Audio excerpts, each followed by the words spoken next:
पहले तुम ये रील देखो। अगर मुझे फिर से जन्म मिले तो मैं फिर से तेरा दोस्त और भाई बनना चाहता हूँ। मेरे दोस्त, मेरे जिगरी।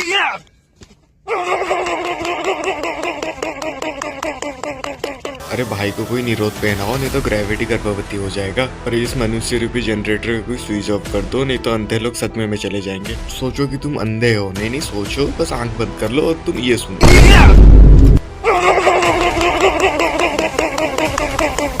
भगवान इसके दोस्त को चलने की शक्ति दे। इसके दोस्त इसके साथ मिलते नहीं है भाई। पावर बॉडी में नहीं दिमाग में होता है, लेकिन यहाँ तो दोनों जगह बफरिंग है। ये बोल लोंडे हैं जो बचपन से सिंगल रहते हैं।